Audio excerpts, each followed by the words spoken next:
Hey everyone, welcome back to the newly renamed Itchy Mysteries, formerly known as Geek and Dorks Reviews. I'm your host, John Lorden, and today we're going to talk about the documentary that you can catch on Netflix here in the US, Bridgend. And it is also currently posted on YouTube, but take that with a grain of salt because a lot of times those videos get taken down by YouTube. So either rush to see it right after this review or check for it on your local Netflix. Bridgend is a town and a county in South Wales that has a bit of a unique problem. Let's read the description and plot summary from IMDB. Since 2007, dozens of teens and young people have been found hanged in Bridgend, South Wales. Most of them knew each other. They were friends, neighbors, even cousins. It's a mystery that has baffled authorities and town residents. The connections between the victims have led Bridgend residents and the local authorities to believe that something sinister has taken a hold of the town. Some believe it's a suicide pact. Others say it's an internet cult among friends. Others blamed it on a chemical imbalance caused by local cell phone towers. Through incredible exclusive interviews with family members, friends, and local authorities, Bridgend explores these deaths and relationships, attempting to put rumors to rest while getting to the cause of these tragic hangings. Now, I think that description is overstating the film quite a bit. As a matter of fact, even the theories that are talked about in that description aren't really looked into in the film. So I think that's a little bit unfortunate because the film, for me personally, comes a little short on that aspect in terms of truly looking for some type of cause or reason for all of these suicides to be going on. And admittedly, it is a lot of young people, but there are some older people that also fall into this story. The film, the documentary, and there is also a dramatic film about this as well that was, I believe it was released in 2015. This is a documentary from 2013, and it states at the end of the documentary that over a 5-year period, 99 people have committed suicide there, which is very high, especially considering their population. And I struggle with this a little bit because I think the documentary is very important in terms of bringing awareness to this. For some reason, the authorities have kind of beaten up on the local media there, and it seems like media in general has kind of stopped reporting on this. I did a search on Bridgend, just like Google News search to see what was kicking around on it. I went through 3 pages of results and didn't see one mention of suicide. So I actually changed the search to Bridgend suicide, and then I found some additional information. For example, this is not just a problem within this town. Actually, Wales as a whole has a problem with suicides. They almost double the number of suicides that happen in London per 100,000 people. So even simple things like that, just knowing that there's a trend a bit bigger than that, you don't quite get from this film. What do you get from this film is plenty of interviews with extremely broken-hearted family members. And while there is certainly a value to that, I think it's really important that these people are able to share their voice and their thoughts about what possibly happened to their family member. The film focuses on that almost exclusively. I'd say like 80% of this movie is you watching family members talking about their loved ones that they now miss.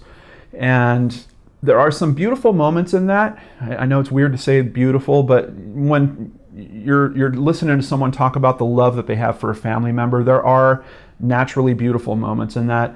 I think the filmmaker did a good job of hanging in on some of those moments to really get the reaction of people's faces. He kind of leaves the camera running even if they're not particularly saying anything for 10 or 15 seconds. He just kind of takes in their reaction. I don't usually see that in films like this, so I definitely appreciated that aspect of it. But by the time I got to the end of it, first of all, it's a tough watch. It's heartbreaking. And it's not heartbreaking and strangely inspirational like some of these films can be.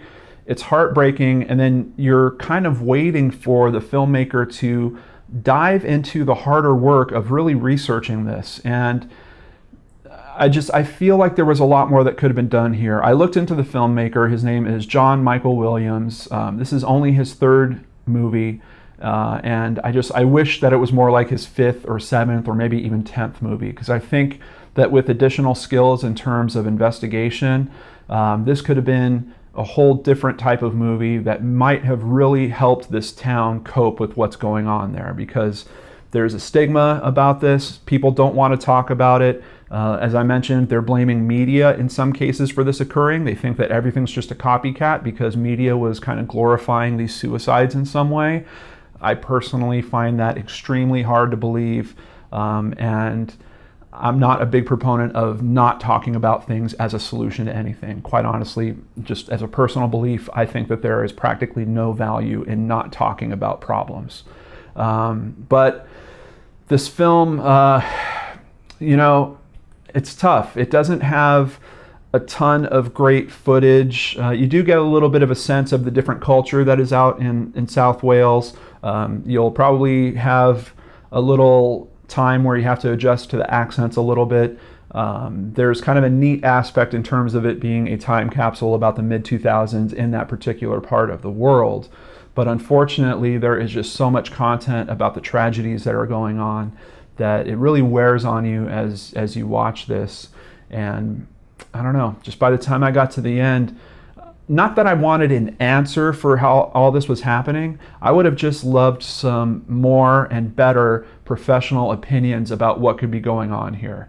There are a few very dramatic turns in this documentary that I did not see coming, and they had me literally shaking my head and just, covering my gaping mouth at the screen.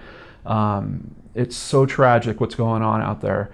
I really, really hope that at some point someone does figure out what the heck is going on in South Wales. Why is their suicide rate so much higher? I don't know if there's some kind of socioeconomic problems going on out there. Is it tough to get a job? Is it hard to make money? Is there a lot of substance abuse problems? That was another thing. There's one particular scene in this film where someone who is a family member that's been hurt by this is obviously abusing some type of substance. I think it might be a speed of some kind. And it's never really addressed. The filmmaker, he kind of gets the footage, and he left it in the edit, so it's obvious he kind of wanted us to be able to clue in on that. But there is just this awkward silence that's happening as this person is sitting in the room, and there's nothing that really addresses that. I don't know if substance abuse could be part of the problem out there that might be causing some of this. I really have no idea, but it left me with a lot more questions than answers. Like I said, there's certainly value in raising awareness to this, because the media hush campaign, and it seems like there is a true hush campaign on this, seems to be working. From articles I found, the suicide rate as of at least in 2015 has not improved, at least for Wales as a whole.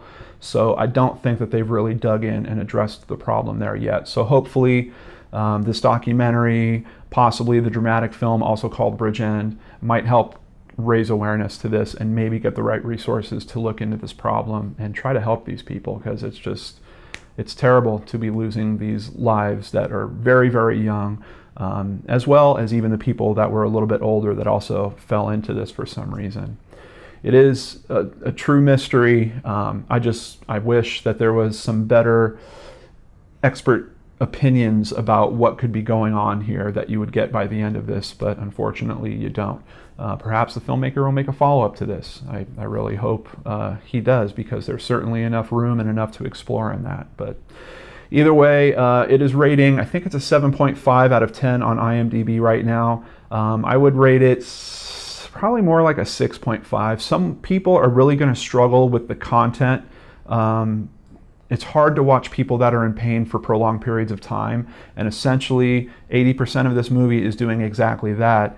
I also think that there's a little bit of a cheat in terms of representing the people that have died, in terms of representing their life, because quite frequently what you're seeing in these scenes are people recounting how their life ended. You get a little bit of insight into what the people were like, but it's not doing a great job of really kind of bringing their stories to life and making them a bit more relatable to the rest of us. It's tough because this is one of those cases where you're looking at such a large sample set, and I know the filmmaker was probably struggling with balancing. Do I go deeper into a few stories, or do I try to get a bigger number of stories so that I show that this is a real trend that's going on there? I certainly understand that that's a real tricky balance. I don't know if he got it exactly right. Also, it's a little bit weird, but he is not a very active participant throughout most of this documentary, and then all of a sudden at the end he kind of interjects himself almost as a character into the documentary. It just felt a little bit jarring. Quite honestly, I wish that he was a bit more of a character or a voice throughout the whole documentary, but I don't know if that's just the way it came together, or if he just didn't have the right information at the end, so he felt like he had to get in front of the camera and kind of give it out. But I still recommend that people try to watch this. Like I said, it's going to be very hard for some people. If you can get through this, it's a